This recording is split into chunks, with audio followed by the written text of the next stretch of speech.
Xin chào các bạn. Sống, không phải lúc nào chúng ta cũng gặp thuận lợi. Trong kinh doanh, không phải lúc nào cũng thuận buồm xuôi gió. Có những lúc rất khó khăn, cảm giác buông xuôi, cảm giác muốn gục ngã. Tôi xin chia sẻ tới các bạn câu chuyện của chim đại bàng. Hãy trở nên thật dũng cảm và kiên cường để trải qua một giai đoạn thay đổi đầy khó khăn, chịu đựng nhiều đau khổ và thử thách để được hồi sinh và tiếp tục bay cao, bay xa hơn nữa. Nhắc tới đại bàng, chúng ta biết rằng đó là loài chim mạnh mẽ, được mệnh danh là chúa tể của bầu trời. Nhưng ít ai biết nó có thể sống đến 70, 80 tuổi, tương đương tuổi thọ của con người.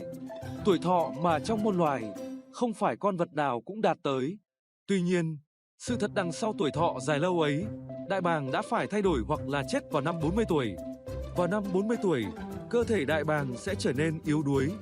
Bộ lông, móng vuốt của nó đều trở thành yếu điểm, khiến nó không thể bắt con mồi hay bay lượn một cách nhẹ nhàng. Khả năng sát thủ của đại bàng dần kém đi theo thời gian và ở ngưỡng tuổi 40, nó đối mặt với nguy cơ chết đói. Đại bàng buộc phải lựa chọn thay đổi hay là chết. Để có thể nối dài sự sống, nó phải trải qua hành trình tự thay đổi đầy đau đớn kéo dài trong nhiều tháng trời. Cách thay đổi của đại bàng cũng đòi hỏi nó phải mạnh mẽ hết cỡ. Để có chiếc mỏ mới, sắc cạnh, nó phải tự đập mỏ mình vào đá cho đến khi toét ra, chờ đợi mỏ mới mọc ra. Chiếc mỏ mới trở thành công cụ để nó tự nhổ từng sợi lông trên cơ thể và rồi lại đợi lông mới mọc ra. Sau nhiều tháng lột xác đau đớn, đại bàng trở lại bầu trời với một cơ thể hoàn toàn mới, với đôi cánh mạnh mẽ, móng vuốt sắc nhọn. Có lẽ nhờ sự thay đổi mạnh mẽ đó mà đại bàng có thêm sức mạnh và niềm kiêu hãnh sống đến 70, 80 tuổi. Câu chuyện về sự thay đổi của đại bàng cho thấy tầm quan trọng của sự thay đổi. Trong mọi trường hợp, nếu bạn muốn tồn tại, muốn phát triển, bạn phải thay đổi. Đây chính là chìa khóa của thành công, thậm chí là chìa khóa để tồn tại. Giữa bốn bề nhiều đổi thay, nếu không thay đổi để thích nghi, chắc chắn bạn sẽ không thể tồn tại. Bạn có muốn mình rơi vào cảnh tự mình dùng dãy ra khỏi môi trường, ra khỏi cộng đồng? Bạn có muốn mình tụt lại phía sau khi không theo kịp người khác? Không, chắc chắn là không rồi. Vì thế, đại bàng chỉ còn hai sự lựa chọn, chết hoặc trải qua một quá trình thay đổi đau đớn kéo dài 150 ngày. Bởi vậy, hãy học từ đại bàng 7 nguyên tắc sau đây. Nguyên tắc 1, đại bàng luôn bay ở một độ cao rất lớn. Đại bàng chỉ bay với những con đại bàng khác hoặc bay một mình và chúng lại chọn bay ở một độ cao rất lớn. Không bay chung với chim sẻ, kền, quạ, không chen lẫn vào đường bay của các loài chim hay gia cầm khác như ngỗng, vịt trời. Tuyệt đối tránh bay chung với các loài chim nhỏ hơn. Việc đại bàng chọn con đường riêng, né tránh các loài chim sẻ, quạ trên đường bay dạy cho chúng ta rằng không cần phải giống với mọi người, chúng ta có thể trở nên khác biệt. Đồng thời cần học cách tránh xa những đối tượng luôn cản trở, níu kéo hay làm ảnh hưởng đến công việc, cuộc sống của mình. Nguyên tắc 2, tập trung cao độ vào con mồi. Dù ở khoảng cách rất xa 5 km, vừa bay ở một độ cao lớn, đại bàng đồng thời lại có tầm nhìn rất xa. Đôi mắt của nó có khả năng tập trung vào con mồi ở khoảng cách 5 km. Một khi phát hiện ra con mồi từ xa, thậm chí chỉ là loài động vật gặm nhấm, nó sẽ chú tâm và dành sự tập trung tuyệt đối của mình vào con mồi, từ đó thiết lập ra cách tiếp cận nhằm bắt bằng được con mồi đó. Không có vấn đề gì có thể cản trở hay làm đại bàng thay đổi mục tiêu cho đến khi nó bắt được con mồi. Nếu bạn có sự kiên định, có sự tập trung cao độ và một tầm nhìn rộng thì sẽ không có vấn đề gì trong cuộc sống có thể gây trở ngại trên con đường dẫn bạn đến thành công. Nguyên tắc 3, không bao giờ ăn những thứ đã chết. Khác với kền là loài thường ăn động vật chết, thối rữa, đại bàng không bao giờ ăn những thứ đã chết mà nó chỉ thích săn mồi và ăn khi con mồi còn tươi mới. Hãy cẩn thận với những gì bạn mắt thấy và tai nghe. Phải nhớ rằng những gì chúng ta đã có rồi sẽ bị cũ đi và lỗi thời.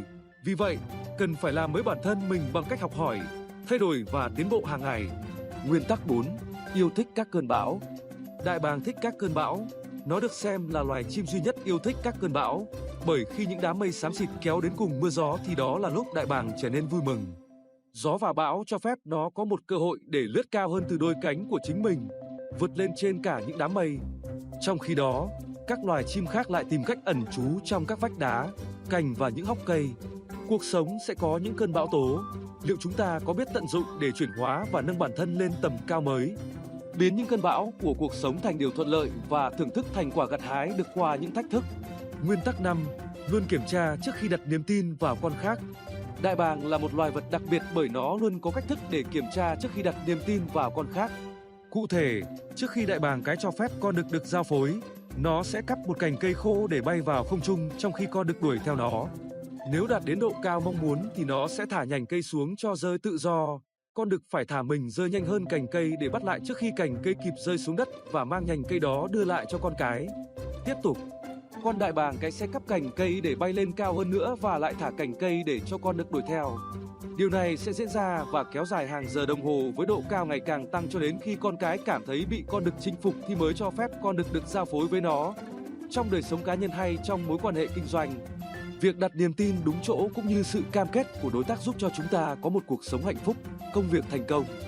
Nguyên tắc 6. Chuẩn bị kỹ lưỡng cho việc làm tổ đẻ trứng và dạy cho con non tập bay.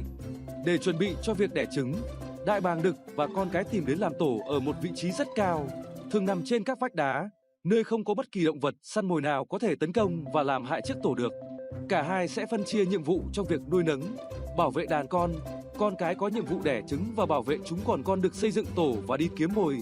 Con đực sẽ đi tìm cành cây khô chắc chắn để đặt trên các khe hở của vách đá và thu nhặt những loại cành nhỏ hơn để xếp vào tổ.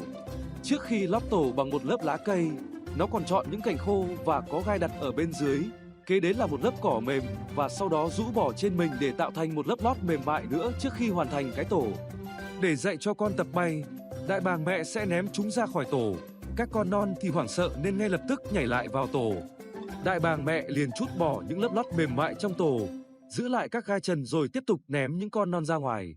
Khi các đại bàng con nhảy lại vào tổ thì chúng bị gai nhọn đâm chích và chảy máu, bắt buộc nó phải nhảy ra khỏi tổ lần nữa. Hoàn thành bài học đó, đại bàng mẹ sẽ đẩy các con ra khỏi vách đá vào không trung. Khi chúng kêu gào lên trong sợ hãi thì đại bàng cha sẽ bay ra để bắt chúng trở lại trước khi rơi xuống đất. Bài học này sẽ được thực hành liên tục cho đến khi đại bàng con tiếp thu kiến thức và bắt đầu vỗ cánh tập bay. Cuộc sống trong gia đình của chúng ta tưởng như thiên đường, êm ái và thoải mái nhưng có thể ẩn chứa đâu đó là gai nhọn. Gai của cuộc sống dạy chúng ta rằng cần phải rời khỏi tổ ấm, học hỏi, phát triển và tạo dựng một đời sống độc lập. Những người thật sự yêu thương sẽ không để cho chúng ta trở nên suy yếu, lười làm việc.